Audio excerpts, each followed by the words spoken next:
নমস্কার দর্শকবৃন্দ, আমি ডক্টর তপন চৌধুরী। আমার ইয়োগ চ্যানেলে আপনাদের সবাইকে স্বাগত জানাই। আশা করি আপনারা সবাই সুস্থ আছেন এবং ভালো আছেন। দর্শকবৃন্দ, আপনাদের অনেকেরই মধ্যে দেখতে পাওয়া যায় যে আপনাদের কোমরে ব্যথা, সেটা বাঁ দিকে হতে পারে, ডান দিকে হতে পারে।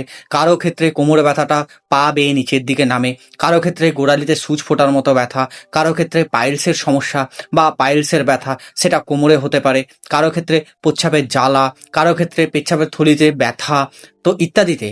এই যে অনেক রকমের সিমটম বা এই যে অনেক রকমের লক্ষণ, সেটা অদ্ভুত শুনতে হলেও এই সব লক্ষণের শুধুমাত্র একটাই ওষুধ হতে পারে, সেটা হলো বারবারিস ভালগারিস হোমিওপ্যাথিক মেডিসিন। দর্শকবৃন্দ, আজ আমি এই ভিডিওতে বারবারিস ভালগারিস হোমিওপ্যাথিক মেডিসিন নিয়ে আলোচনা করব। আজ আমি বলবো কারা এই ঔষধটা খেতে পারবেন, তার সাথে সাথে কারা এই ঔষধটা খেতে পারবেন না, কত ডোজে আপনি এই ঔষধটা কোন কোন সমস্যায় খেতে পারেন, আমি সব বিষয় নিয়ে আজকে আলোচনা করব। আশা করব আজকের ভিডিওটা আপনার জন্য উপকারী হতে চলেছে, তাই দয়া করে ভিডিওটা শেষ পর্যন্ত দেখতে থাকবেন। প্রথমেই যদি আমি আলোচনা করি দর্শকবৃন্দ, যে বারবারিস ভালগারিস এই ঔষধটা তৈরি হয় কি থেকে, না বারবারিস ভালগারিস ঔষধ তৈরি হয় উদ্ভিদ থেকে। এই ঔষধটা আমাদের শরীর থেকে যে বজ্র পদার্থগুলো বেরোয় সেই সব অন্ত্রে বা সেই সব তন্ত্রে খুব ভালো রকম কাজ করে। যেমন ধরুন গল ব্লাডার, যেমন ধরুন কিডনি, যেমন ধরুন ইউরারি ব্লাডার, যেমন ধরুন লিভার, এইসব অঞ্চলেই বা এই সব তন্ত্রে কিন্তু এর প্রভাব বা এর উপকারিতা সব থেকে বেশি আমরা দেখতে পাই। বিশেষ করে যদি কারো ক্ষেত্রে দেখতে পাওয়া যায় যে ব্যথা হচ্ছে, জ্বালা হচ্ছে, সূচ ফোটানোর মতো ব্যথা হচ্ছে, ছুরি মারার মতো ব্যথা হচ্ছে, ব্যথা শিফটিং হচ্ছে, কখনো বাঁ দিকে, কখনো ডান দিকে, কখনো পেটে, কখনো কোমরে, তাহলে এসব ক্ষেত্রে বারবারিস ভালগারিস আমরা কিন্তু ভাবতে পারি। এখন আমি আলোচনা করব দর্শকবৃন্দ, যে বারবারিস ভালগারিস যে হোমিওপ্যাথিক মেডিসিনটা রয়েছে তার রোগী অ্যাকচুয়ালি দেখতে কীরকম হবে। যখন বারবারিস ভালগারিস যে হোমিওপ্যাথিক মেডিসিনের রোগী আপনার কাছে আসবে, তখন আপনি দেখবেন সে চুপচাপ থাকবে, সে শান্ত থাকবে, তার মধ্যে কোনো রকম কোনো উৎসাহ থাকবে না। তাকে যখন আপনি কেস টেকিং করবেন, তার সাথে যখন আপনি কথা বলবেন, সে বলবে যে আমার মধ্যে কোনো উৎসাহ নেই, ডাক্তারবাবু আমার না শরীরের মধ্যে কোনো শক্তি নেই, আমি যেন কোথাও যেতে পারছি না, চুপচাপ একটা জায়গায় বসে থাকতে আমার ইচ্ছে করছে, মাথা ভার লাগছে। এছাড়াও মুখ ফ্যাকাশে হয়ে যাওয়া, ত্বকে বা চোখের নিচে কালচে দাগ হওয়া। আপনি যখন রোগীটাকে দেখবেন তখন আপনার মনে হবে যে তার ত্বকটা বা তার চামড়াটা যেন প্রাণহীন হয়ে পড়েছে। এরপরে আমরা যদি বারবারিস ভালগারিস নিয়ে আলোচনা করি, তাহলে আমি বলবো দর্শকবৃন্দ যে বারবারিস ভালগারিস সব থেকে বেশি যে সমস্যায় ব্যবহার করা হয় সেটা হলো কিডনি স্টোন। আমরা যখন কিডনি স্টোনের পেশেন্টকে দেখি, তখন আমরা তার কাছ থেকে যখন লক্ষণ নিই, বেশিরভাগ পেশেন্টদের ক্ষেত্রে কিন্তু পিঠে ব্যথা হয়, তীব্র ব্যথা হয়, ব্যথা কখনো তলপেট পর্যন্ত আসতে পারে বা রেডিয়েটিং পেন হতে পারে। রোগী স্থিরভাবে বসে থাকতে পারে না বা রোগীর ব্যথা কখনো কুচকি পর্যন্ত নামতে পারে, সে না বসতে পারে, সে না শুতে পারে, সে না দাঁড়াতে পারে। এছাড়াও পেচ্ছাপে জ্বালা, সাদা সেডিমেন্ট পড়া, জেলির মতো পদার্থ বেরোনো বা ঘন মিউকাস বেরোনো, এগুলো কিন্তু আমরা বেশিরভাগটাই কিডনি স্টোন পেশেন্টের মধ্যে দেখতে পাই। তাদের ক্ষেত্রে খুব গুরুত্বপূর্ণ মেডিসিন হলো বারবারিস ভালগারিস হোমিওপ্যাথিক ঔষধ।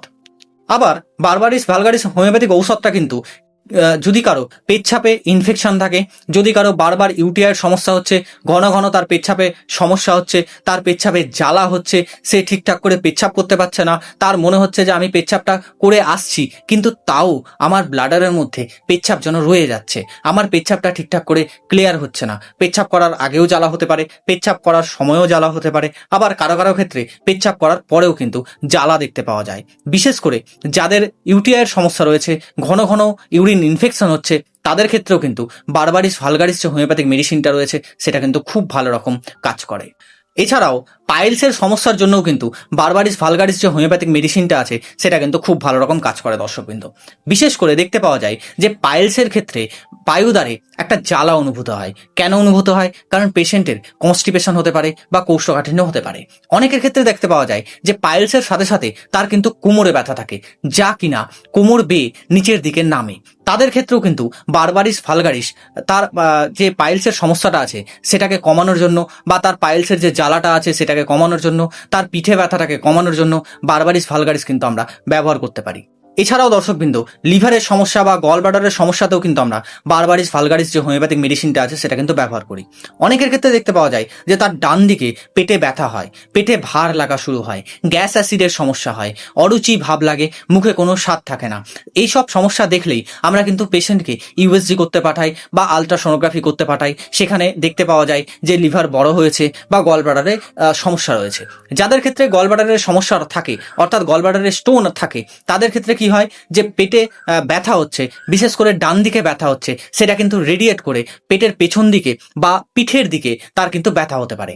যদি কারো ক্ষেত্রে দেখতে পাওয়া যায় যে লিভারের সমস্যা রয়েছে, তার সাথে সাথে তার ঘন ঘন গলব্লাডার স্টোনের পেন উঠছে, ব্যথা উঠছে, যা কিনা রেডিয়েটিং পেন, অর্থাৎ পেটের ডান দিকে ব্যথার সাথে সাথে কখনো কখনো পিঠের দিকে ব্যথা হচ্ছে, তাহলে অবশ্যই এই ক্ষেত্রে বারবারিস ভালগারিস হোমিওপ্যাথিক মেডিসিনটা সেই রোগীটার জন্য একটা গুরুত্বপূর্ণ হোমিওপ্যাথিক ঔষধ। এছাড়াও দর্শকবৃন্দ, জয়েন্ট পেনে আমরা কিন্তু বারবারিস ভালগারিস হোমিওপ্যাথিক ঔষধটা ব্যবহার করি। অনেকের ক্ষেত্রে দেখতে পাওয়া যায় যে খুব কম বয়সে তাদের কিন্তু জয়েন্ট পেনের সমস্যা হচ্ছে। অনেকের ক্ষেত্রে গাউট হয়, অনেকের ক্ষেত্রে বাতের সমস্যা হয়, অনেকের ক্ষেত্রে রিউম্যাটিক আর্থারাইটিসের মতো সমস্যা হতে পারে। পেশেন্ট যখন আমাদের কাছে আসেন তখন তিনি বলেন যে ডাক্তারবাবু, আমি যখন হাঁটছি পায়ের গোড়ালির মধ্যে যেন সূচ ফুটছে, আমি যখন হাঁটছি আমার হাঁটুর মধ্যে যেন সূচ ফুটছে। আবার অনেকে বলেন যে ডাক্তারবাবু, আমি যখন হাঁটছি আমার পায়ের পাতার মধ্যে যেন কেউ সূচ ফোটাচ্ছে বা ছুরি দিয়ে আঘাত করছে। এরকম যন্ত্রণা, এরকম ব্যথা, এরকম সমস্যা আমরা কিন্তু এই বারবারিস ভালগারিস যে হোমিওপ্যাথিক ঔষধ আছে তার লক্ষণে আমরা কিন্তু দেখতে পাই। এছাড়াও দর্শকবৃন্দ, পেটের সমস্যাতেও কিন্তু আমরা বারবারিস ভালগারিস যে হোমিওপ্যাথিক মেডিসিনটা আছে সেটা কিন্তু আমরা ব্যবহার করতে পারি। যেমন ধরুন কারো ক্ষেত্রে যদি গ্যাস অ্যাসিডের সমস্যা হয়, যেমন ধরুন কারো ক্ষেত্রে যদি খাওয়ারে অরুচি থাকে, তার যদি মুখে কোনো স্বাদ না থাকে, তার যদি ডান দিকে পেটের ব্যথা হচ্ছে, খোঁচা মারার মতো ব্যথা হচ্ছে, সূচ ফোটানোর মতো ব্যথা হচ্ছে, ছুরি মারার মতো ব্যথা হচ্ছে, এছাড়াও তার পায়খানা যে কালারটা সেটা কখনো ফ্যাকাসে হচ্ছে, কখনো ক্লে কালার হচ্ছে, তাহলে এক্ষেত্রে আমরা কিন্তু বারবারিস ভালগারিস হোমিওপ্যাথিক ঔষধের কথা ভাবতে পারি। এছাড়াও দর্শকবৃন্দ, মাথা ঘোরা দুর্বলতাতেও কিন্তু আমরা এই বারবারিস ভালগারিস যে হোমিওপ্যাথিক মেডিসিনটা আছে সেটা কিন্তু ইউজ করতে পারি। বিশেষ করে আপনি অনেককে দেখবেন যে যাদের গায়ে কোনো শক্তি নেই, তারা যখন দাঁড়ায় বা তারা যখন কোথাও বসে তাদের মাথা ঘোরে, এতটাই মাথা করে যে তারা ঠিকঠাক করে দাঁড়াতে পারে না, তারা ঠিকঠাক করে কথা বলতে পারে না। সেসব ক্ষেত্রে কিন্তু আমরা বারবারিস ভালগারিস যে হোমিওপ্যাথিক মেডিসিনটা আছে সেটা কিন্তু ব্যবহার করি। এছাড়াও দর্শকবৃন্দ, শ্বাসকষ্ট বা পুরনো ঠান্ডা লাগাতেও কিন্তু আমরা বারবারিস ভালগারিস যে হোমিওপ্যাথিক মেডিসিনটা আছে সেটা কিন্তু ব্যবহার করি। অনেকের ক্ষেত্রে বুকের মধ্যে শাঁসা শব্দ, অনেকে ঠিকঠাক করে শ্বাস নিতে পারেন না, তাদের শ্বাসকষ্ট হতে পারে। আবার অনেকের ক্ষেত্রে কিডনির পেনের সাথে সাথে, অর্থাৎ কিডনিতে ব্যথা হওয়ার সাথে সাথে তাদের কিন্তু শ্বাসকষ্ট হতে পারে। তাই এক্ষেত্রেও আমরা বারবারিস ভালগারিস যে হোমিওপ্যাথিক মেডিসিনটা আছে সেটা কিন্তু ব্যবহার করতে পারি। তাহলে আপনি বুঝতেই পারছেন যে বারবারিস ভালগারিস যে হোমিওপ্যাথিক মেডিসিনটা আছে তার প্রধান যে লক্ষণ সেটা হলো শার্প রেডিয়েটিং পেন। সেটা লিভারে হতে পারে, সেটা গলব্লাডারে হতে পারে, সেটা বুকে হতে পারে, সেটা পেটে হতে পারে, সেটা কিডনিতে হতে পারে, সেটা ইউরারি ব্লাডারে হতে পারে, মূত্রথলিতে হতে পারে, সেটা জয়েন্টে হতে পারে।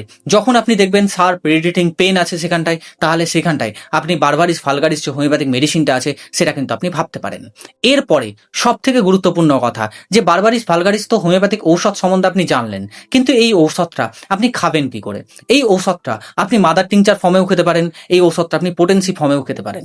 এই ঔষধটা যখন আপনি মাদার টিংচার ফর্মে খাবেন তখন ডোজ হবে 20 ফোঁটা দিনে 3 বার, খাওয়ার আগে 1 কাপ নর্মাল জলে মিশিয়ে আপনি কিন্তু কিছুদিন সেবন করতে পারেন।